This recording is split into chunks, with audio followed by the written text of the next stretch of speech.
Viral rahasia tersembunyi Karomah Syekh Jangkung yang kebal oleh senjata manapun. Ketika 9 algojo menyerah membunuhnya, pedang melengkung dan tali gantung berubah jadi rangkaian melati yang harum saat akan eksekusi Mbah Saridin. Ini adalah kisah nyata dari Tanah Jawa tentang seorang pria bernama Mbah Saridin yang fitnahnya lebih tajam dari pedang. Namun, imannya jauh lebih kuat dari baja. Banyak karomah dan kesaktian Mbah Saridin Syekh Jangkung yang jarang diketahui. Jika kalian ingin tahu karomah lengkapnya, tapi hati-hati.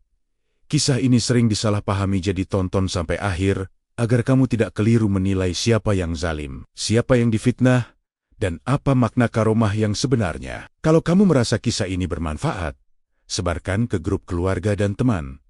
Jangan lupa like, komen, dan subscribe. Tuliskan amin di kolom komentar sebagai doa bersama, dan semoga siapapun yang menonton sampai akhir diberi hati yang lapang, dijauhkan dari fitnah, dimudahkan rezekinya, dan dikuatkan imannya saat diuji baik. Mari kita mulai kisahnya. Pagi itu, Desa Lando terbangun perlahan di bawah selimut kabut tipis yang turun seperti napas bumi. Udara dingin merayap di sela-sela rumah bambu, menyentuh tanah yang masih basah oleh embun malam. Matahari belum sepenuhnya menampakkan wajahnya, hanya semburat cahaya pucat yang menyelinap di antara pepohonan tua. Suasana begitu hening, seolah alam sengaja menahan suaranya. Inilah pagi yang tampak biasa, namun sesungguhnya menyimpan awal dari sebuah perjalanan yang kelak mengguncang keyakinan banyak orang. Di sebuah gubuk sederhana di pinggir desa, hiduplah seorang pria bernama Saridin. Rumahnya kecil, berdinding anyaman bambu,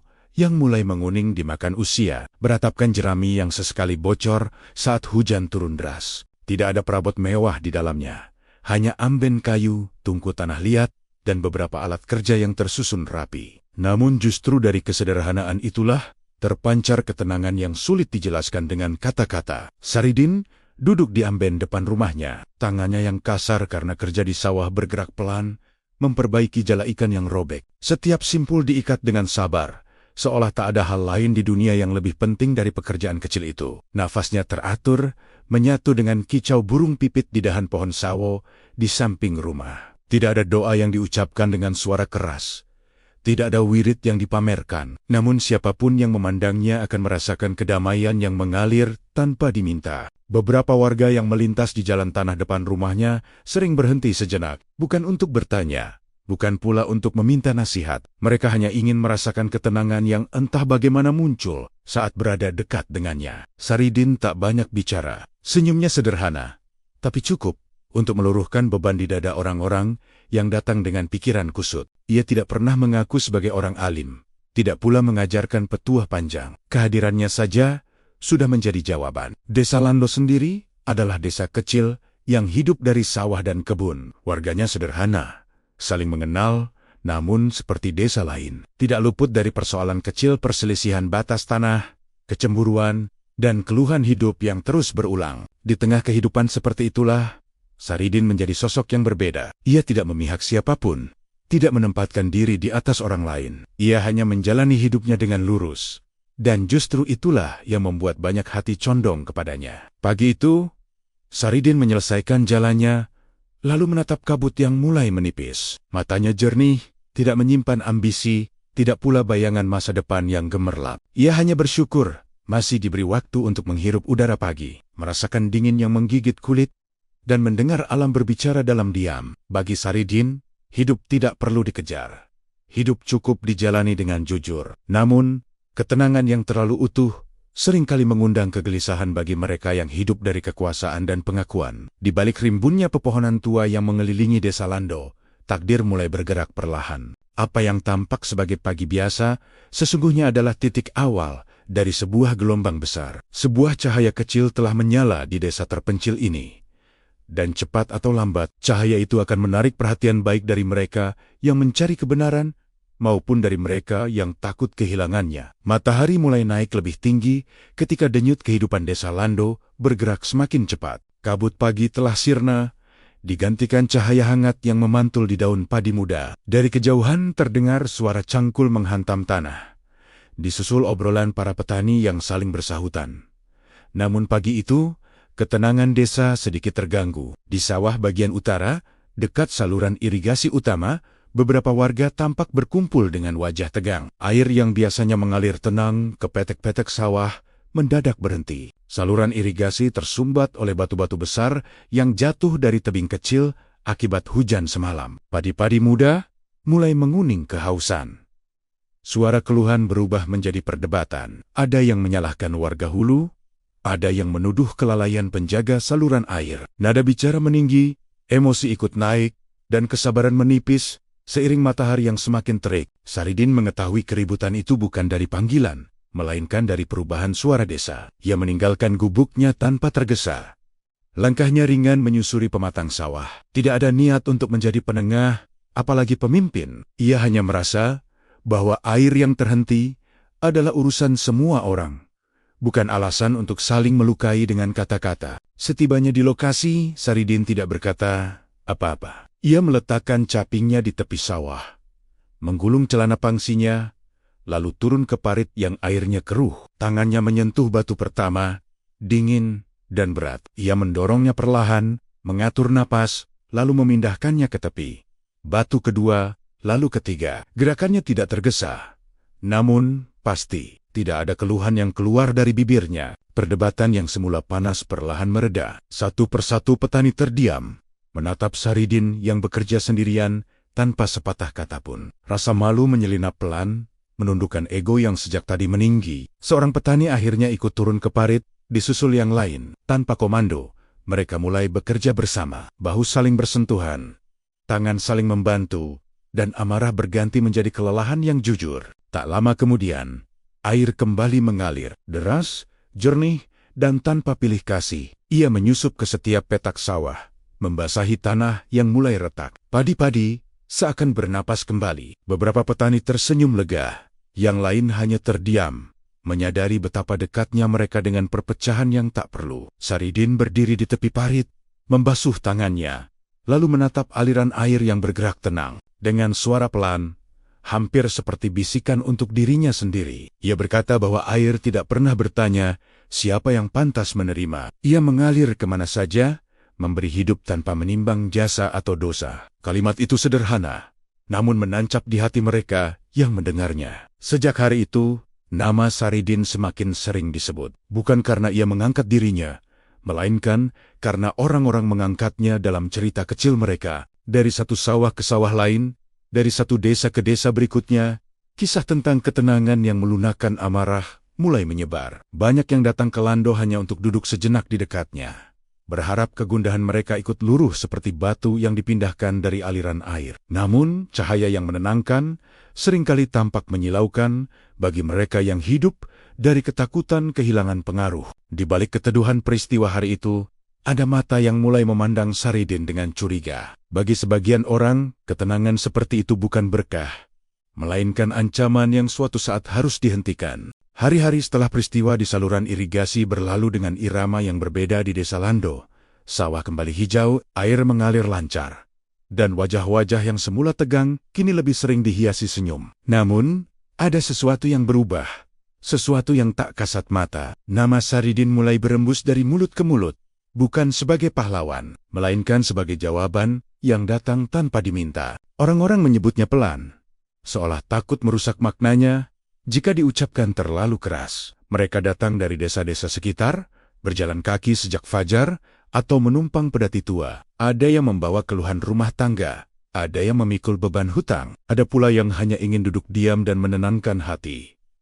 Saridin menerima mereka dengan cara yang sama. Tidak ada janji, tidak ada jampi. Ia mendengarkan dengan penuh perhatian, lalu menanggapi dengan kalimat singkat yang seringkali terdengar terlalu sederhana. Anehnya, justru kesederhanaan itulah yang membuat hati terasa ringan. Seorang lelaki tua pernah datang dengan mata yang sembab, mengeluh tentang hidup yang terus terasa sempit. Saridin tidak menasihati panjang. Ia hanya menunjukkan segenggam gabah, menjelaskan bagaimana padi harus dihantam, ditampi, dan dimasak sebelum menjadi nasi. Lelaki itu pulang tanpa membawa apapun, namun langkahnya jauh lebih tegap dari saat ia datang. Kisah-kisah seperti itu cepat menyebar, tumbuh menjadi cerita yang hidup di tengah masyarakat. Di amben bambu depan rumah Saridin, banyak persoalan menemukan ujungnya. Perselisihan tanah yang hampir berujung kekerasan reda hanya dengan satu pertemuan. Orang yang terkenal kikir mendadak ringan tangan setelah duduk beberapa saat dalam diam. Tidak ada keajaiban besar yang mencolok.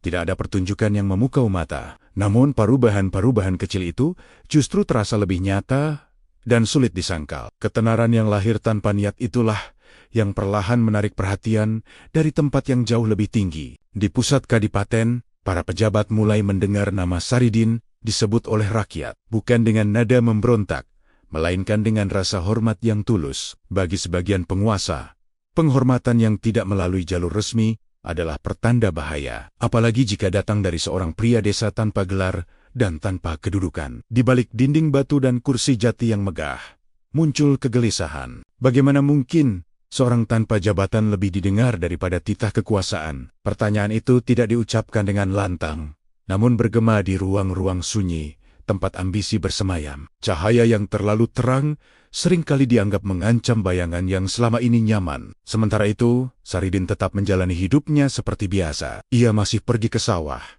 masih memperbaiki jala, masih duduk di amben bambu saat senja tiba. Ia tidak menyadari bahwa setiap langkah kecilnya kini diperhatikan dengan mata yang berbeda. Bagi dirinya, membantu orang lain bukanlah tugas suci, melainkan bagian dari hidup yang wajar. Ia tidak pernah membayangkan bahwa ketenangan bisa ditafsirkan sebagai perlawanan. Menjelang malam, angin berhembus lebih dingin dari biasanya. Daun-daun berdesir dan suara jangkrik mengisi gelap. Di kejauhan, bayangan kecurigaan mulai memanjang, merayap pelan menuju desa Lando. Tanpa disadari oleh Saridin, sebuah garis tak terlihat telah terlukis. Di satu sisi berdiri ketulusan yang tenang, di sisi lain berdiri kekuasaan yang mulai merasa terancam. Pertemuan keduanya hanyalah soal waktu. Di pusat kadipaten, pagi tidak pernah benar-benar sunyi. Langkah para abdi berdentang di lantai batu. Kain kebesaran para pejabat berdesir setiap kali mereka melintas di lorong-lorong panjang. Di balik kemegahan itu, udara terasa berat oleh bisikan yang tak pernah berhenti. Nama Saridin mulai terdengar di tempat yang jauh dari sawah dan parit irigasi. Disebut perlahan, namun berulang. Dan setiap kali disebut, ada kegelisahan yang ikut menyusup. Ki Gede Somo duduk di singgasananya yang tinggi, menatap halaman istana dari balik jendela besar. Dari tempat itu, ia terbiasa melihat rakyat menunduk, menerima titah tanpa tanya. Namun kini laporan-laporan yang datang ke hadapannya membawa nada berbeda. Rakyat tidak membangkang, tidak pula melawan. Mereka hanya lebih sering menyebut seorang pria desa saat membicarakan keadilan dan ketenangan. Bagi Ki Gede Somo, itu adalah tanda bahaya yang tak kasat mata. Ia meremas sandaran kursinya, bukan karena marah, melainkan karena takut kehilangan sesuatu yang selama ini ia anggap mutlak, wibawa. Kekuasaan baginya bukan sekadar jabatan, melainkan cermin harga diri. Dan kini, cermin itu seolah mulai retak oleh sosok yang tak pernah berniat menantangnya. Para penasihat berdatangan membawa kabar. Mereka berbicara hati-hati, memilih kata agar tidak menyinggung amarah tuannya. Mereka menyebut Saridin sebagai orang yang berpengaruh di kari rakyat dan didengarkan tanpa paksaan. Tidak ada laporan tentang ajakan memberontak.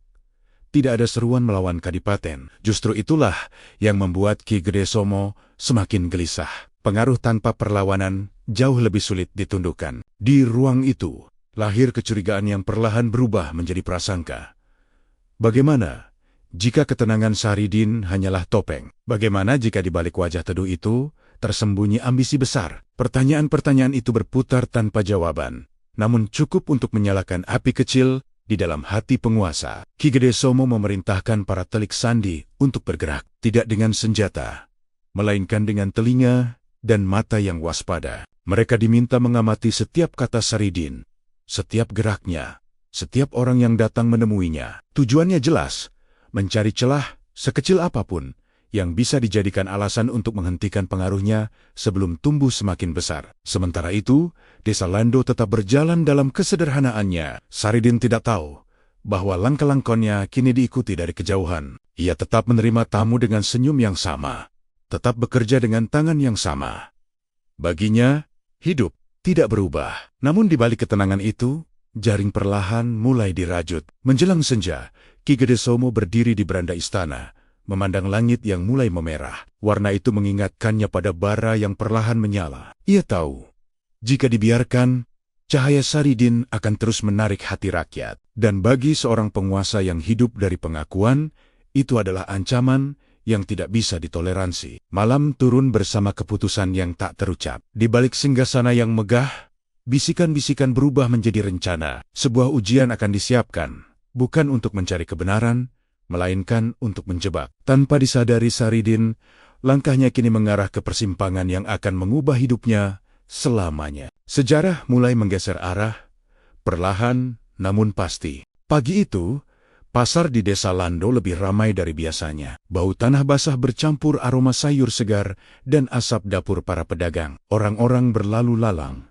menawar dengan suara riuh, seolah hari akan berjalan seperti biasa. Namun di balik keramaian itu, ada ketegangan yang tak terlihat, seperti udara yang menunggu disambar petir. Beberapa orang asing berdiri menyebar di sudut-sudut pasar, berpakaian rapi, mata mereka terlalu awas untuk sekadar berbelanja. Saridin datang tanpa pengawalan, tanpa keinginan untuk diperhatikan. Ia hanya hendak membeli keperluan dapur, lalu kembali ke rumah. Warga yang mengenalnya menyapa dengan senyum. Sebagian menunduk hormat tanpa sadar. Kebiasaan baru itu muncul begitu saja. Dan justru itulah yang dayam-dayam dicatat oleh para pengamat yang dikirim dari Kadipaten. Ketika matahari mulai condong dan pasar berada di puncak keramaiannya, salah satu orang asing melangkah ke tengah. Suaranya lantang, terlatih, memecah hiruk-pikuk. Ia memperkenalkan diri sebagai utusan yang membawa pertanyaan untuk Saridin. Seketika, suasana berubah.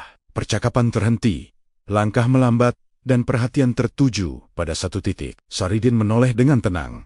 Tidak ada raut curiga di wajahnya. Ia melangkah mendekat, berdiri sejajar dengan utusan itu. Orang-orang menahan napas, merasakan bahwa yang akan terjadi bukan sekadar percakapan biasa. Ada nada tajam tersembunyi di balik suara yang dibuat sopan. Utusan itu mengajukan pertanyaan yang tampak sederhana, namun syarat jebakan. Ia meminta Saridin memilih, mana yang lebih mulia, seorang pemimpin yang menjaga aturan, atau rakyat jelata yang merasa nuraninya lebih tinggi dari hukum. Kalimat itu menggantung di udara, seperti pisau yang siap jatuh ke arah manapun. Jika Saridin membela nurani di atas aturan, ia bisa dituduh merendahkan kekuasaan. Jika ia mengagungkan aturan tanpa syarat, ia akan mengkhianati nilai yang selama ini ia jalani. Pasar terasa semakin sempit. Mata warga memandang dengan cemas, menyadari bahwa satu jawaban bisa mengubah segalanya. Saridin tidak segera menjawab. Ia membiarkan keheningan bekerja. Angin berembus pelan, menggerakkan kain lapak para pedagang. Dalam diam itu, ia menata kata agar tidak melukai, namun tetap jujur. Ia tahu, kebenaran yang disampaikan tanpa kelembutan bisa menjadi bahan bakar kebencian. Dengan suara tenang, Saridin akhirnya berbicara. Ia mengatakan bahwa kemuliaan tidak lahir dari jabatan atau status, melainkan dari manfaat yang diberikan. Pemimpin menjadi mulia saat melindungi, rakyat menjadi mulia saat menopang, aturan menjadi suci jika menjaga kasih, dan nurani harus bicara saat aturan melukai yang lemah. Tidak ada nada menantang, hanya penegasan yang jernih. Jawaban itu membuat warga terdiam. Beberapa mengangguk pelan, merasakan kebenaran yang sulit dibantah. Namun di wajah sang utusan, ketenangan Saridin terbaca sebagai penghinaan. Ia mencatat setiap kata, bukan untuk dipahami, melainkan untuk dipelintir. Utusan itu pergi tanpa berpamitan, meninggalkan pasar yang perlahan kembali bergerak. Saridin melanjutkan langkahnya, seolah tidak terjadi apa-apa. Namun, sebagian warga merasakan kegelisahan yang belum pernah ada sebelumnya. Mereka sadar, pertanyaan itu bukan akhir, melainkan awal dari sesuatu yang lebih gelap. Di kejauhan, laporan tentang jawaban Saridin melaju menuju Kadipaten. Dibungkus dengan tafsir yang beracun. Kata-kata tentang nurani segera diposisikan sebagai ancaman. Sejak hari itu, bayangan fitnah mulai memanjang. Dan Saridin, tanpa menyadarinya, telah melangkah satu tapak lebih dekat ke pusaran badai yang disiapkan untuk menjatuhkannya. Malam itu turun tanpa bintang. Langit menggantung rendah di atas desa Lando, menyisakan hawa lembab yang menekan dada. Angin berembus tak menentu, membawa bau jerami dan tanah basah. Warga telah memadamkan pelita, bersiap tidur, ketika dari arah utara muncul kilau jingga yang tak wajar. Awalnya kecil, lalu membesar menjilat gelap dengan lidah api yang rakus. Lumbung pangan milik Kadipaten yang berdiri tak jauh dari desa terbakar. Api merambat cepat, seolah tahu kemana harus bergerak. Jerit orang-orang membelah malam. Ember-ember dioper, air disiramkan, namun panas terlalu buas. Atap jerami runtuh, kayu retak berderak, dan dalam waktu singkat, persediaan padi yang menjadi tumpuan banyak perut berubah menjadi abu. Tidak ada korban jiwa, hanya kehilangan yang terasa lebih perih dari luka. Pagi harinya, asap masih menggantung. Tanah di sekitar lumbung hitam hangus. Di antara puing-puing, seseorang menemukan benda yang segera membuat kerumunan terdiam. Sebuah caping yang dikenal banyak orang, dan tasbih kayu yang sering terlihat di tangan Saridin. Benda-benda itu diletakkan mencolok, seolah sengaja ingin dilihat. Bisik-bisik menyebar cepat, lebih cepat dari api semalam. Saridin mendengar kabar itu. Saat matahari baru naik, ia datang ke lokasi dengan langkah tenang. Wajahnya tidak berubah ketika melihat puing dan abu. Ia memungut tasbih itu, menatapnya sejenak, lalu meletakkannya kembali. Tidak ada pembelaan, tidak ada penyangkalan keras. Ia hanya berkata bahwa api bisa dinyalakan oleh banyak tangan, dan kebenaran tidak selalu terlihat di sisa-sisa yang sengaja ditinggalkan. Namun, fitnah jarang memberi waktu pada penjelasan. Orang-orang asing mulai berkeliaran, menyebar cerita yang dipelintir. Mereka mengatakan Saridin punya ilmu gelap, mampu mempengaruhi orang, dan kini ingin mengguncang ketertiban. Kata-kata itu dirangkai rapi, disisipkan di sela obrolan, hingga terdengar seperti fakta. Beberapa warga ragu, sebagian lain marah, sementara yang mengenal Saridin memilih diam, terjepit antara keyakinan dan ketakutan.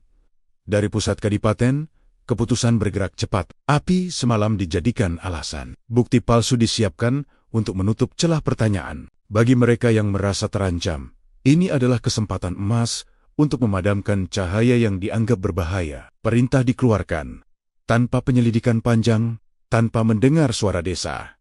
Menjelang siang, derap kuda terdengar mendekat. Pasukan keamanan memasuki Lando dengan wajah keras. Warga berkumpul di pinggir jalan, jantung berdegup tak menentu. Saridin keluar dari rumahnya. Ketika dipanggil, ia melihat tali yang dibawa prajurit, melihat mata tetangganya yang basah oleh cemas. Dengan suara pelan, ia meminta agar tidak ada yang melawan. Kata-katanya seperti menahan gelombang yang hampir pecah.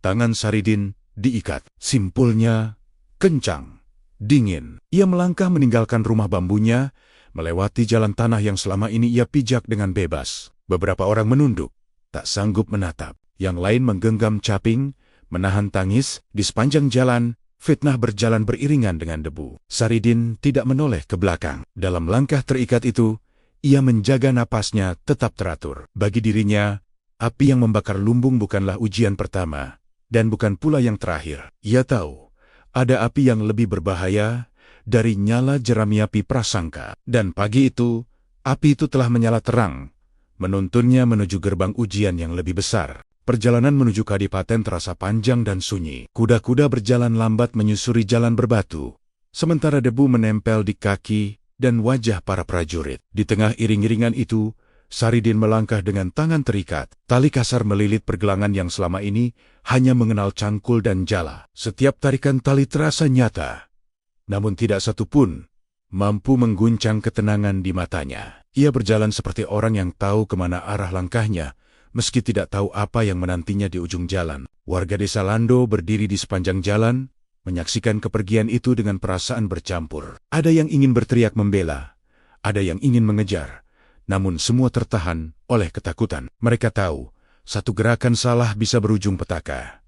Saridin menoleh sesaat, memberi anggukan kecil. Isyarat itu sederhana, namun cukup untuk menahan amarah dan keputusasaan agar tidak berubah menjadi kekerasan. Sesampainya di gerbang kadipaten, suasana berubah drastis. Tembok batu menjulang, dingin dan kokoh, seolah sengaja dibangun untuk menekan siapapun yang melintas. Pintu besi terbuka perlahan, disertai bunyi gesekan yang panjang dan berat. Saridin melangkah masuk, meninggalkan cahaya luar, memasuki ruang yang dipenuhi gema langkah dan pandangan curiga. Di ala besar para pejabat telah menunggu. Wajah mereka kaku, mata mereka menilai. Di ujung ruangan, Ki Gede Somo duduk di kursi kebesarannya. Tatapannya tajam, namun di balik itu tersembunyi kegelisahan. Ia melihat Saridin bukan sebagai seorang pria desa, melainkan sebagai simbol yang harus dipatahkan. Tuduhan dibacakan tanpa jeda. Kata-kata tentang pembakaran, penghasutan, dan ancaman ketertiban mengalir deras. Bukti-bukti palsu diperlihatkan, termasuk tasbih yang sengaja ditinggalkan di Abu Lumbung. Saridin mendengarkan tanpa menyela. Ketika diminta bicara, ia mengangkat wajahnya, menatap lurus tanpa menantang. Ia mengatakan bahwa dirinya tidak membakar lumbung, karena ia tahu betapa berharganya padi bagi perut yang lapar. Ia tidak memohon, tidak pula membela diri dengan amarah. Ia hanya menyerahkan kebenaran pada waktu. Jawaban itu tidak memuaskan mereka yang sudah memutuskan hasil sejak awal. Tanpa musyawarah panjang, keputusan diambil. Saridin dinyatakan bersalah. Hukuman tertinggi disebutkan dengan suara dingin. Aula mendadak sunyi. Beberapa abdi menunduk. Yang lain mengalihkan pandangan. Saridin mengangguk pelan, seolah menerima sesuatu yang telah lama ia rasakan mendekat. Ia digiring menuju ruang bawah tanah. Tangga batu menurun curam. Udara lembab menyergap. Di sanalah ia ditempatkan. Di balik jeruji besi yang berkarat, rantai dipasangkan di tangan dan kakinya. Dingin menempel di kulit. Cahaya hanya datang dari lubang kecil di dinding. Cukup untuk membedakan siang dan malam. Penjara itu biasanya dipenuhi keluhan dan teriakan. Namun sejak Saridin berada di sana, suasana berubah perlahan. Ia duduk bersila, memejamkan mata, melantunkan zikir lirih. Suaranya tidak keras, namun getarannya menyentuh dinding batu. Para tahanan lain terdiam, merasakan ketenangan yang asing di tempat sekelam itu. Seorang penjaga memperhatikan dengan heran. Ia melihat seorang terhukum mati yang tidak menunjukkan ketakutan. Ketika ditanya, Saridin hanya berkata bahwa takut adalah milik mereka yang merasa hidup ini sepenuhnya milik sendiri. Penjaga itu pergi dengan langkah gontai, membawa kegelisahan yang tidak bisa ia jelaskan. Malam pun turun di kadipaten. Di balik tembok tebal, seorang pria terikat bersiap menghadapi takdir. Namun jauh di dalam dirinya, tidak ada pemberontakan, tidak ada dendam. Hanya keyakinan bahwa tali di tangannya bukanlah akhir, melainkan bagian dari jalan panjang yang sedang ia tempuh. Malam pertama di ruang bawah tanah kadipaten berlalu tanpa suara gaduh. Batu-batu dinding yang lembab memantulkan dingin ke tulang, dan udara berbau karat bercampur tanah basah. Rantai besi yang melilit tangan dan kaki Saridin terasa berat. Namun tidak ada keluhan yang keluar dari bibirnya. Ia duduk bersila di lantai batu, menata napas, membiarkan gelap menjadi teman. Di tempat yang biasanya melahirkan putus asa, ia memilih menanam ketenangan. Zikir lirih mengalir dari dadanya, pelan namun berirama. Bukan untuk didengar orang lain, melainkan untuk menjaga hatinya tetap lapang. Setiap lafaz terasa seperti langkah kecil di jalan yang tak terlihat. Suara itu menyusup di sela jeruji, merambat ke sel-sel lain. Para tahanan yang semula gelisah mulai terdiam. Ada yang menutup mata, ada yang bersandar ke dinding, merasakan sesuatu yang jarang mereka temui di penjara. Kedamaian. Waktu berjalan lambat. Cahaya dari lubang kecil di dinding berpindah posisi, menandai pergantian jam. Seorang penjaga berhenti di depan sel Saridin, menatapnya lama. Ia terbiasa melihat teriakan, tangisan, dan sumpah serapah. Namun pria di hadapannya berbeda. Wajahnya tenang, seolah penjara bukan ancaman. Penjaga itu bertanya, mengapa Saridin masih bisa tersenyum, mengingat ajalnya tinggal menghitung hari. Saridin membuka mata, menatap penjaga itu dengan lembut. Ia berkata bahwa rasa takut muncul ketika seseorang merasa menggenggam hidupnya sendiri. Bagi dirinya, hidup hanyalah titipan. Jika pemiliknya meminta kembali, maka tidak ada alasan untuk menolak. Jawaban itu membuat penjaga terdiam. Ia melangkah pergi dengan pikiran yang berat, membawa pertanyaan yang terus berputar di kepalanya. Malam berikutnya, sesuatu yang ganjil terjadi. Seorang penjaga lain yang membawa jatah makan melihat cahaya temaram keluar dari sel Saridin. Awalnya ia mengira obor memantul. Namun cahaya itu berbeda hangat dan tenang. Ia mendekat, dan langkahnya terhenti. Rantai besi yang mengikat Saridin tampak mengendur, seolah kehilangan daya cengkram. Bukan terlepas sepenuhnya, namun cukup longgar untuk memberi ruang bagi Saridin bersujud dengan nyaman. Penjaga itu terperangah. Tangannya gemetar. Piring makan jatuh beradu dengan lantai batu. Ia ingin berteriak, namun lidahnya keluh. Saridin mengangkat telunjuk ke bibir, memberi isyarat agar tetap tenang. Tidak ada kepanikan di wajahnya, Hanya keteduhan yang membuat penjaga itu mundur dengan napas terengah. Kabar tentang peristiwa di penjara menyebar cepat, meski dibungkus bisik-bisik. Beberapa penjaga lain mengaku mencium aroma wangi yang tidak biasa, seperti tanah yang baru tersiram hujan. Para tahanan merasakan perubahan suasana. Sel yang biasanya pengap kini terasa lebih lapang. Amarah mereda, dan malam-malam berlalu tanpa keributan. Di atas, di ruang-ruang istana, laporan-laporan itu sampai ke telinga Ki Gede Somo. Alih-alih merasa tenang, kegelisahannya justru bertambah. Baginya, apa yang terjadi di penjara bukan pertanda kebenaran, melainkan ancaman yang harus segera diputus. Jika dibiarkan, kisah itu akan menyebar keluar tembok, dan wibawa yang tersisa akan runtuh. Saridin tetap pada jalannya. Ia tidak memohon pembebasan, tidak pula berharap keajaiban menyelamatkan raganya. Di dalam penjara, ia telah menemukan ruang yang lebih luas daripada aula istana.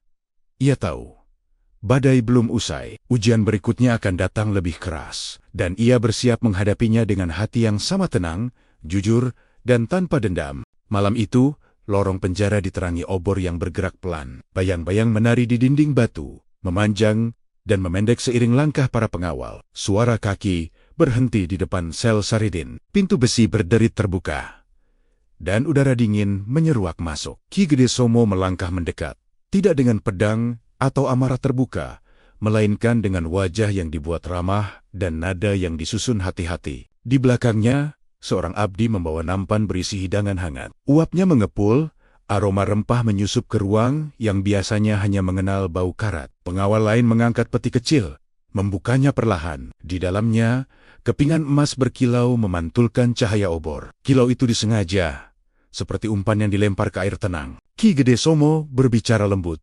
mengatakan bahwa ia tidak ingin melihat orang seperti Saridin berakhir di tiang gantungan. Ia menawarkan jalan keluar yang mudah. Akui kesalahan, tanda tangani pernyataan, dan semua akan selesai. Tanah luas, emas berlimpah, dan posisi terhormat dijanjikan. Hidup nyaman, tanpa jeruji, tanpa rantai. Sebuah masa depan yang bagi banyak orang akan terasa seperti anugerah. Saridin memandang hidangan itu tanpa tergoda. Matanya lalu beralih ke peti emas, kemudian kembali ke wajah penguasa di depannya. Tidak ada penolakan keras, tidak pula kemarahan. Ia tersenyum tipis, senyum yang tidak merendahkan, namun juga tidak tunduk. Dalam senyum itu, Ki Gede Somo merasakan sesuatu yang membuat dadanya sesak, seolah seluruh niatnya terbaca jelas. Saridin berkata bahwa emas akan dingin saat tubuh kembali ke tanah, dan tanah luas akan menyempit ketika liang lahat ditutup. Ia mengatakan bahwa kebenaran adalah pakaian yang dibawa hingga akhir, sementara hiasan dunia akan tertinggal. Kalimatnya sederhana, diucapkan pelan, namun menghantam lebih keras dari teriakan. Nada Ki Gede Somo berubah. Kesabaran yang dipaksakan mulai retak. Ia mengingatkan bahwa rakyat mudah lupa, bahwa kematian akan menghapus nama Saridin dari ingatan. Ia menekankan bahwa Algojo tidak pernah gagal. Ancaman itu dilontarkan dengan suara rendah, namun tajam, berharap ketakutan akhirnya menemukan celah.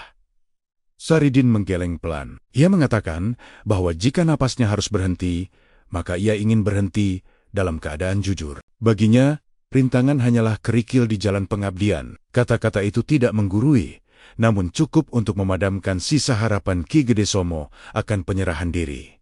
Amarah meledak. Peti emas ditendang hingga kepingannya berhamburan di lantai penjara. Kilau emas berceceran di antara debu dan karat, kehilangan daya pikatnya. Ki Gede Somo berbalik dengan wajah memerah, meninggalkan sel dengan ancaman terakhir bahwa matahari esok adalah yang terakhir bagi Saridin. Pintu besi tertutup kembali. Lorong kembali sunyi. Saridin duduk bersila, menghirup napas panjang. Ia tidak merasa menang, tidak pula kalah.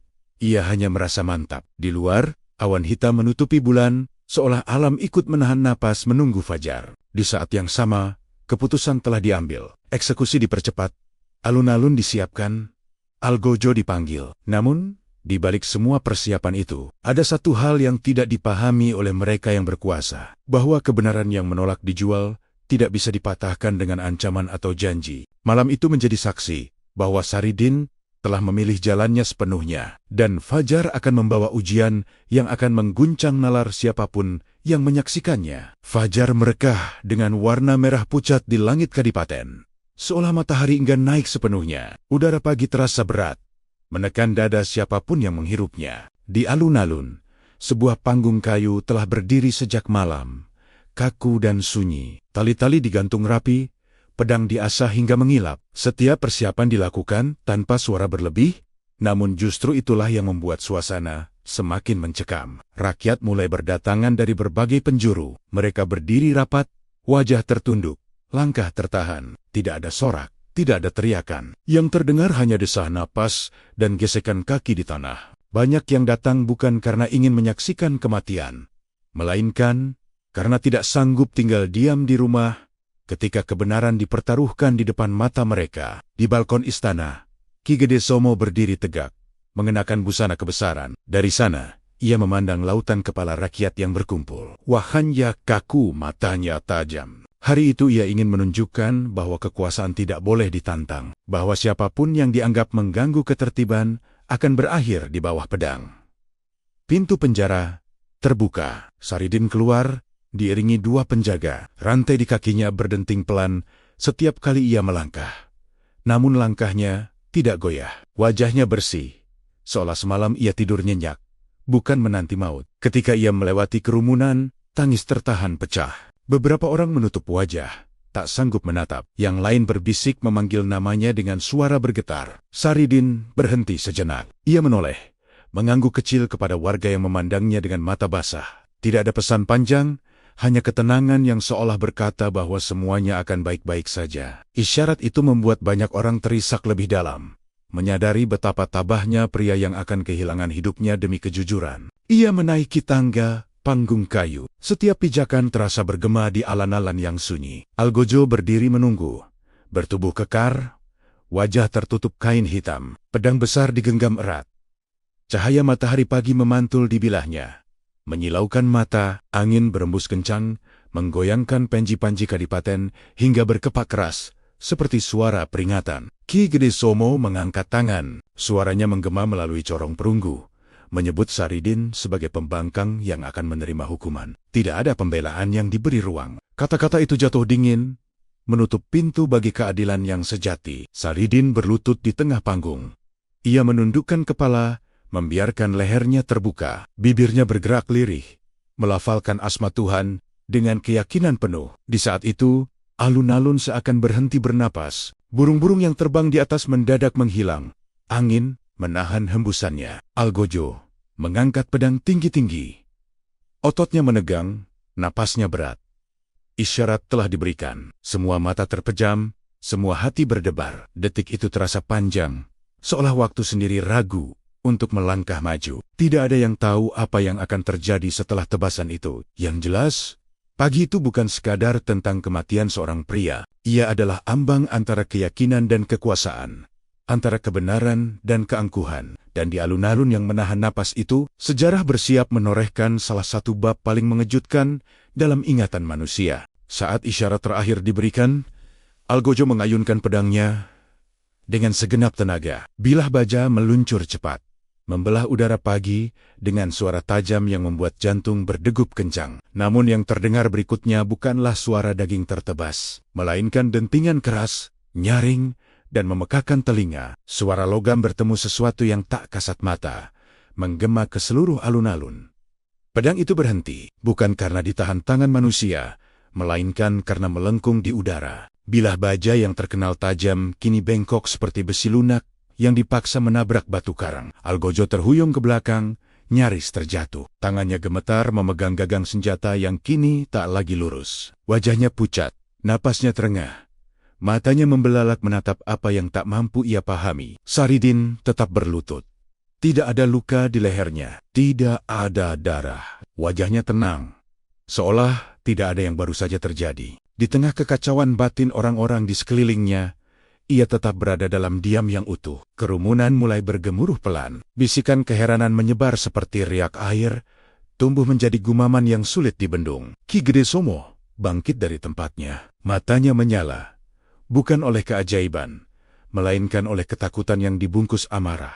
Ia berteriak memerintahkan agar pedang diganti. Ia menolak melihat peristiwa itu sebagai tanda. Baginya, ini hanyalah tipu daya yang harus dihancurkan. Seorang algojo lain maju, membawa pedang pusaka yang dikenal paling tajam, senjata yang konon mampu membelah kain sutra yang jatuh perlahan. Algojo kedua melangkah dengan ragu. Tangannya berkeringat, rahangnya mengeras, ia mengangkat pedang itu tinggi-tinggi, mencoba mengumpulkan keberanian. Kerumunan kembali terdiam. Saridin tidak bergerak, tidak menoleh, tidak memohon. Ia hanya menundukkan kepala, menyandarkan hatinya sepenuhnya pada Yang Maha Menentukan.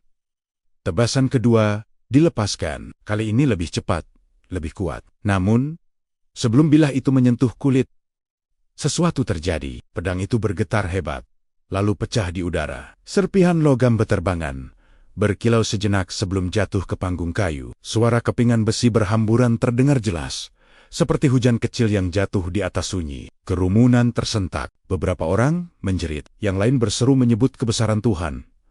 Algojo kedua menjatuhkan gagang pedangnya, mundur dengan langkah gemetar. Tidak ada senjata yang tersisa. Panggung eksekusi kini dipenuhi bukti kegagalan yang tak bisa disangkal. Ki Gede Somo berdiri kaku. Wajahnya memucat, bibirnya bergetar. Namun, egonya menolak tunduk. Ia turun dari balkon dengan langkah tergesa, merebut tali tambang besar yang telah disiapkan. Suaranya bergetar saat memerintahkan agar Saridin digantung. Jika pedang tak mempan, ia memilih jalan yang lebih kejam.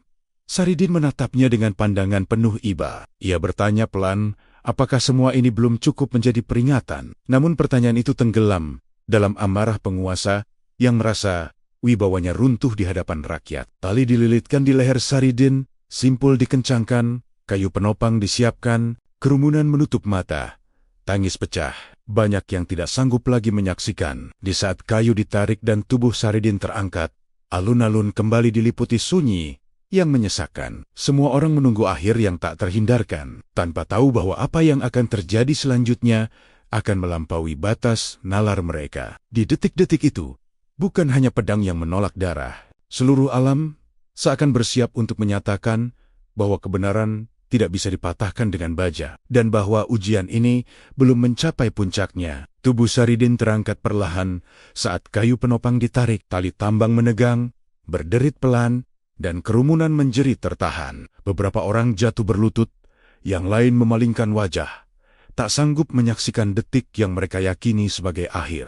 Angin berhenti, berhembus. Panji-panji yang tadi berkepak kini menggantung kaku, waktu seolah menahan langkahnya sendiri. Namun yang terjadi berikutnya melampaui ketakutan itu. Tali tambang yang melilit leher Saridin mulai berubah. Serat-serat kasarnya memudar. Warnanya berganti putih lembut. Dalam sekejap, tali itu menjelma rangkaian bunga melati yang segar, berkilau oleh embun pagi. Aroma harum menyebar cepat, menenggelamkan bau keringat dan besi. Tubuh Saridin tidak tercekik. Ia tidak meronta. Ia justru tampak berdiri ringan di udara, bernapas tenang, wajahnya damai. Jerit ketakutan berubah menjadi keheningan yang suci. Orang-orang membuka mata, menatap dengan tak percaya. Bunga-bunga itu menggantung anggun. Kelopaknya bergerak pelan, mengikuti napas pagi. Wangi melati menyusup ke dada, menenangkan kegelisahan yang sejak fajar membara. Banyak yang merasakan air mata jatuh tanpa tahu mengapa. Seolah beban lama luruh begitu saja. Algojo yang berdiri paling dekat tak sanggup lagi melanjutkan tugasnya. Ia menjatuhkan diri, melepaskan penutup wajahnya. Tangisnya pecah, bahunya terguncang. Ia mengaku kalah, bukan oleh manusia, melainkan oleh sesuatu yang lebih besar dari keberanian dan kekuatan. Beberapa pengawal mundur, selangkah demi selangkah, menundukkan kepala, menyadari batas yang telah mereka lewati. Ki Gede Somo berdiri membeku. Tangannya gemetar, lututnya melemah. Apa yang ia saksikan menghantam seluruh keyakinannya tentang kuasa. Ia menyadari bahwa ancaman, pedang, dan tali tak lagi punya makna di hadapan kejadian ini. Namun, sebelum ia sempat berkata apapun, Saridin perlahan menjejakkan kakinya kembali ke panggung. Rangkaian melati luruh satu persatu, jatuh ke papan kayu seperti hujan kelopak yang sunyi. Saridin berdiri tegak, menatap kerumunan. Tidak ada kemarahan di wajahnya, tidak pula kemenangan yang dipamerkan. Hanya keteduhan yang menjangkau setiap sudut alun-alun. Dengan suara lembut namun jelas, ia berkata bahwa hati yang dipenuhi amarah adalah penjara yang lebih sempit dari sel manapun. Hidup dan mati, katanya, bukan berada di ujung telunjuk manusia. Kata-kata itu memecah kebekuan. Ki Gede Somo terjatuh terduduk di anak tangga panggung. Wibawanya runtuh seketika. Rakyat bergerak maju perlahan, bukan dengan senjata, melainkan dengan tatapan yang menuntut keadilan. Di tengah sunyi yang menekan, seorang pemuda melangkah keluar dari kerumunan. Tangisnya pecah saat ia mengaku telah menyaksikan lumbung dibakar oleh orang-orang bayaran yang sengaja menanam bukti palsu. Pengakuan itu mengguncang alun-alun. Gumaman berubah menjadi kesadaran. Para pengawal saling berpandangan, lalu menundukkan kepala. Fitnah yang selama ini menutup mata banyak orang, kini terkuak di hadapan mereka semua. Saridin mendekati pemuda itu, menyentuh pundaknya, memintanya berdiri. Ia mengatakan bahwa kebenaran memang sering datang terlambat, tetapi tidak pernah salah waktu. Di titik itu, pilihan berada di tangan Saridin. Ia bisa membalas. Ia bisa membiarkan kemarahan rakyat menyapu bersih mereka yang bersalah. Namun ia mengangkat tangan, meminta semua tenang. Alun-alun kembali sunyi. Dengan suara yang sama lembutnya, ia memilih memaafkan. Bukan karena ia lupa, melainkan karena ia ingin memberi kesempatan bagi hati yang tersesat untuk pulang. Pagi itu, tali telah berubah menjadi melati. Dan bersama perubahan itu, banyak hati berubah arah. Namun, perjalanan belum berakhir. Keajaiban ini bukan penutup, melainkan pintu menuju babak penentuan yang akan menguji makna keadilan dan pengampunan di hadapan sejarah. Setelah keheningan panjang menyelimuti alun-alun, suara-suara perlahan kembali terdengar. Bukan sorak kemenangan, melainkan desah napas lega yang bercampur haru. Orang-orang saling berpandangan, seakan baru terbangun dari mimpi buruk yang nyaris merenggut nurani mereka. Bunga-bunga melati yang berserakan di panggung masih menyisakan aroma lembut, mengingatkan semua orang bahwa apa yang baru saja terjadi bukan ilusi, melainkan peristiwa yang tak bisa dihapus begitu saja. Pemuda yang mengaku sebagai saksi berdiri gemetar di hadapan kerumunan. Wajahnya pucat, matanya merah oleh tangis yang tertahan terlalu lama. Ia menceritakan bagaimana lumbung itu dibakar pada malam gelap oleh orang-orang asing, dibayar untuk menanam fitnah. Setiap kalimatnya terasa berat, namun kejujurannya mengalir tanpa ragu. Ia mengaku diam karena takut, karena nyawanya diancam, dan karena kekuasaan terasa terlalu besar untuk dilawan. Rakyat mendengarkan dalam diam. Tidak ada teriakan, tidak ada cacian. Kebenaran yang akhirnya terucap terasa lebih menyakitkan daripada kebohongan yang selama ini dipercaya. Banyak yang menundukkan kepala, menyadari betapa mudahnya hati terhasut oleh bukti palsu dan bisikan yang disusun rapi. Kesadaran itu datang bersamaan dengan rasa malu yang sulit diucapkan. Para pengawal kadipaten saling memandang, lalu satu persatu berlutut. Mereka sadar telah menjadi alat dari kezaliman yang dibungkus aturan. Tidak ada perintah yang perlu diteriakkan. Sikap mereka berubah dengan sendirinya, seolah beban berat di pundak akhirnya runtuh. Alun-alun yang tadi menjadi panggung kematian, kini berubah menjadi ruang pengakuan. Ki Gede Somo masih terduduk di anak tangga. Wajahnya kosong. Pengakuan itu menghantamnya lebih keras daripada runtuhnya pedang dan tali. Ia tidak lagi berusaha membela diri. Kekuasaan yang selama ini ia pegang terasa rapuh di hadapan kebenaran yang muncul tanpa paksaan. Dalam sunyi itu, ia menyadari bahwa ketakutannya sendiri telah membawanya ke titik ini. Saridin melangkah mendekat. Tidak ada jarak antara dirinya dan mereka yang tadi ingin menghabisinya. Ia memandang Ki Gede Somo dengan mata yang tidak menghakimi. Ia berkata bahwa kebenaran tidak membutuhkan pembelaan keras, karena pada waktunya ia akan berdiri sendiri. Kalimat itu tidak meninggi, namun cukup untuk mematahkan sisa kesombongan yang tersisa. Di saat itulah seorang utusan kerajaan tiba membawa kabar dari pusat kekuasaan yang lebih tinggi. Peristiwa di Kadipaten telah terdengar luas. Kejanggalan eksekusi, pengakuan saksi dan sikap rakyat menjadi perhatian. Perintah pun disampaikan dengan tegas.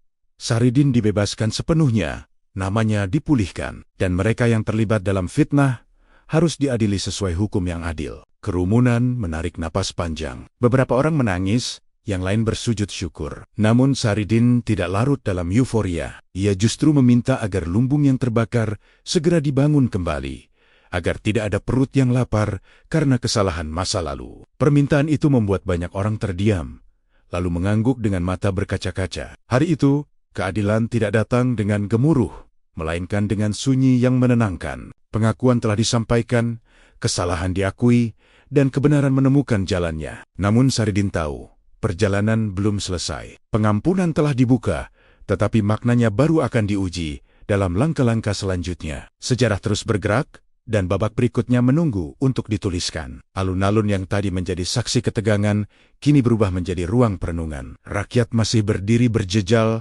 namun wajah-wajah mereka tak lagi dipenuhi ketakutan. Ada kelelahan, ada penyesalan, dan ada harapan yang perlahan tumbuh. Di tengah semua itu, Saridin berdiri tanpa pengawalan, tanpa jarak. Ia tidak naik ke panggung untuk dielu-elukan. Ia memilih berada di antara manusia, sejajar dengan mereka yang tadi nyaris kehilangan nurani. Ki Gede Somo perlahan bangkit dari anak tangga. Tubuhnya tampak lebih renta dari sebelumnya, seolah beban yang dipikul selama ini tiba-tiba jatuh menimpa raga. Ia melangkah tertatih, mendekati Saridin, lalu berhenti. Kata-kata seakan sulit keluar dari mulutnya. Yang tersisa hanya napas berat dan mata yang berkaca-kaca. Di hadapan orang yang hendak ia hancurkan, kini ia berdiri sebagai manusia yang telanjang dari kuasa.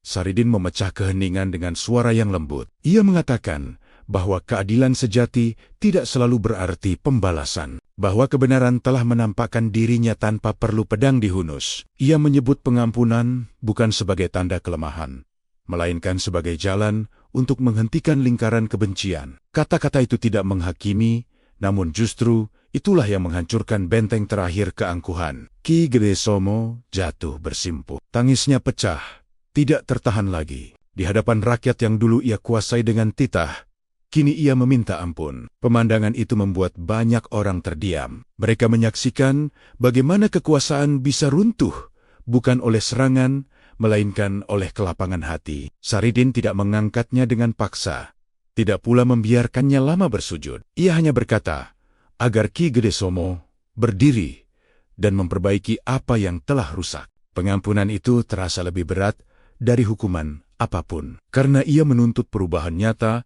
bukan sekadar penyesalan sesaat. Rakyat menyaksikan dengan mata berkaca-kaca. Sebagian di antara mereka merasakan amarah yang semula membara perlahan mereda. Mereka datang dengan harapan melihat kezaliman dibalas setimpal, namun justru menyaksikan sesuatu yang lebih sulit dilakukan. Memaafkan di puncak kuasa moral. Di sanalah banyak hati tersentuh, menyadari bahwa kekuatan sejati tidak selalu berbentuk kemenangan yang riuh. Tak lama kemudian, para pejabat yang terlibat dalam fitnah diamankan untuk diadili. Tidak ada amukan massa, tidak ada balas dendam. Proses berjalan dengan tenang, seolah semua pihak sepakat bahwa kekacauan tidak akan menyembuhkan luka. Pengawal kadipaten yang tadinya ragu, kini bergerak dengan keyakinan baru, menjaga agar keadilan berjalan tanpa tekanan. Saridin menyampaikan satu permintaan terakhir kepada utusan kerajaan. Ia tidak meminta kedudukan, tidak pula kekayaan. Ia meminta agar pembangunan lumbung segera dimulai dengan gotong royong, agar kesalahan tidak meninggalkan warisan kelaparan. Permintaan itu diterima tanpa perdebatan. Banyak yang merasa malu, sekaligus tergerak untuk menebus kelalaian mereka dengan kerja nyata. Sore itu, matahari mulai condong ke barat. Cahaya keemasan menyentuh wajah-wajah lelah yang kini terasa lebih ringan. Saridin bersiap kembali ke desa Lando. Ia tidak diiringi sorak-sorai, melainkan langkah-langkah senyap orang-orang yang mengantarnya dengan hormat. Di belakangnya, sebuah kadipaten sedang belajar makna baru tentang keadilan. Pengampunan telah menghancurkan kezaliman tanpa menghancurkan manusia. Namun Saridin tahu, pelajaran ini belum selesai. Ia harus kembali ke sunyi, ke kehidupan sederhana, agar api kesombongan tidak menyala kembali. Sejarah tidak berhenti di alun-alun itu. Ia bergerak mengikuti langkah orang-orang yang memilih berubah. Kepulangan Saridin ke desa Lando tidak disambut dengan teriakan kemenangan. Tidak ada arek karoken, tidak pula panji-panji dikibarkan. Yang ada hanyalah langkah-langkah pelan warga yang berjalan mengiringinya dengan perasaan haru. Wajah-wajah yang dulu dipenuhi cemas kini memantulkan kelegaan yang dalam. Mereka tidak melihat seorang pahlawan yang baru lolos dari maut, melainkan seorang manusia yang kembali ke tempat ia bermula. Amben bambu di depan rumah Saridin masih berada di tempatnya. Tidak berubah. Anyamannya sedikit aus, warnanya pudar dimakan waktu. Saridin duduk di sana seperti hari-hari sebelumnya, menanggalkan alas kakinya, menghela napas panjang. Di hadapannya hamparan sawah terbentang hijau. Air mengalir tenang di parit kecil. Dunia seakan kembali ke bentuk semula. Meski hati banyak orang telah berubah selamanya. Warga berdatangan perlahan. Ada yang membawa hasil kebun, ada yang hanya membawa doa dalam diam. Tidak ada yang berani bersuara keras. Mereka seolah takut merusak ketenangan yang baru saja kembali. Saridin menyambut mereka dengan senyum yang sama, seperti sebelum semua ujian itu datang. Tidak ada cerita tentang pedang yang patah, atau tali yang berubah melati. Ia memilih diam, membiarkan peristiwa besar itu menjadi milik waktu dan ingatan masing-masing. Di antara kerumunan kecil itu, tampak Ki Gede Somo berdiri dengan pakaian sederhana. Tidak ada lagi tanda kebesaran di tubuhnya. Ia datang tanpa pengawalan, tanpa gelar. Langkahnya ragu, matanya menunduk. Saridin mempersilakannya duduk seperti tamu lain. Tidak ada jarak, tidak ada pengingat masa lalu. Keheningan itu sendiri menjadi pelajaran yang lebih tajam daripada teguran. Hari-hari berikutnya, kehidupan di Lando berjalan dengan irama baru. Lumbung yang terbakar dibangun kembali dengan gotong royong. Saridin ikut memanggul kayu, ikut mengaduk tanah. Seperti warga lainnya, tidak ada keistimewaan. Justru dari kebersamaan itu, luka lama perlahan menutup. Desa yang sempat dicekam fitnah, kini belajar berdiri dengan kepercayaan yang lebih matang. Orang-orang dari tempat jauh mulai berdatangan. Mereka mendengar kisah tentang karamah, tentang keteguhan iman. Namun Saridin tidak mengajarkan cara kebal senjata. Ia mengajarkan cara menata hati. Ia berkata bahwa mukjizat terbesar bukanlah selamat dari maut, melainkan mampu menahan diri dari membalas kebencian. Banyak yang datang dengan harapan melihat keajaiban, namun pulang membawa pertanyaan tentang diri mereka sendiri. Suatu sore, seorang pemuda bertanya bagaimana cara menghadapi fitnah yang terus datang. Saridin mengambil segelas air dan sebutir garam. Ia memasukkan garam ke dalam gelas, lalu menunjuk sungai di belakang rumahnya. Ia berkata bahwa hati yang sempit akan terasa asin oleh sedikit fitnah, namun hati yang luas tidak akan berubah meski dihantam banyak kebohongan. Pesan itu sederhana, namun membekas dalam. Ki Gede Somo memilih menetap di Lando. Ia membantu membangun lumbung, memperbaiki irigasi, dan melayani tanpa perintah. Ia tidak lagi memimpin, melainkan belajar. Warga menerimanya perlahan, melihat perubahan bukan dari kata-kata, tetapi dari kerja yang konsisten. Di amben bambu itu, Saridin kembali menjadi dirinya yang semula.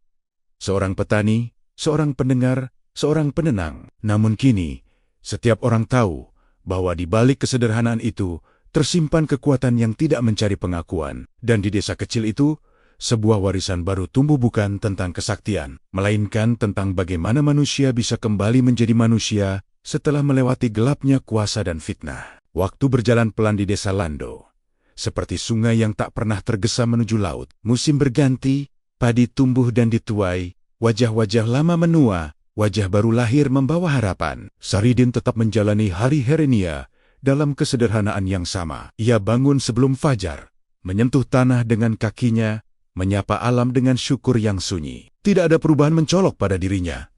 Namun bagi mereka yang pernah menyaksikan peristiwa di alun-alun Kadipaten, setiap langkah Saridin kini mengandung makna yang lebih dalam. Orang-orang masih datang, dari dekat dan jauh. Ada yang sekadar ingin duduk diam, ada yang membawa pertanyaan tentang hidup, ada pula yang datang dengan luka lama yang belum sembuh. Saridin tidak pernah mengusir. Ia juga tidak pernah menjanjikan apapun. Ia hanya mendengarkan, lalu menjawab seperlunya. Kalimat-kalimatnya lembut, tidak memaksa. Seperti angin sore yang menyejukkan tanpa meminta izin. Dari mulutnya iman tidak hadir sebagai dogma, melainkan sebagai sikap hidup. Seiring bertambahnya usia, Saridin mulai mempersiapkan mereka yang belajar di sekitarnya. Ia tidak mengajarkan kesaktian, tidak pula rahasia kebal senjata. Ia justru menekankan bahwa mukjizat terbesar bukanlah ketika tubuh selamat dari pedang, melainkan ketika hati selamat dari kebencian. Ia berkata bahwa amarah adalah api yang membakar pemiliknya lebih dulu. Barang siapa mampu memadamkannya, maka dunia tidak lagi punya senjata untuk melukainya. Suatu sore, di bawah langit yang memerah tenang, Saridin memanggil para sahabat dan warga desa. Sawah di kejauhan berkilau terkena cahaya senja. Angin menggerakkan padi yang mulai merunduk. Dalam suasana yang hening itu, Saridin menyampaikan pesan terakhirnya. Ia mengatakan bahwa tubuh hanyalah titipan, cangkang sementara bagi cahaya batin. Ia berpesan agar mereka menjaga kerukunan, tidak mudah terhasut kabar burung, dan selalu memilih maaf sebelum marah. Ia lalu mengungkapkan rahasia yang selama ini dipertanyakan banyak orang. Bukan mantra, bukan jimat, bukan pula ilmu kebal. Ia berkata bahwa sebelum pedang diayunkan, ia telah mematikan amarah di dalam dirinya. Sebelum tali dililitkan, ia telah melepaskan dendam dari hatinya. Karena ketika hati bersih, tidak ada tempat bagi kebencian untuk menancap. Senjata, apapun akan kehilangan arah. Malam itu, Saridin memejamkan mata dengan senyum yang paling teduh. Tidak ada kepanikan, tidak ada perpisahan yang riuh. Ia pergi seperti seseorang yang pulang setelah perjalanan panjang. Warga menangis, namun bukan karena kehilangan semata. Mereka menangis karena menyadari telah menyaksikan seorang manusia yang selesai dengan dirinya sendiri. Tahun-tahun berlalu menjadi abad. Kisah Saridin, yang kelak dikenal sebagai Syekh Jangkung, terus hidup dari mulut ke mulut. Makamnya diziarahi bukan untuk meminta keajaiban, melainkan untuk mengingat. Mengingat bahwa kebenaran mungkin diuji, difitnah, bahkan hampir dimatikan.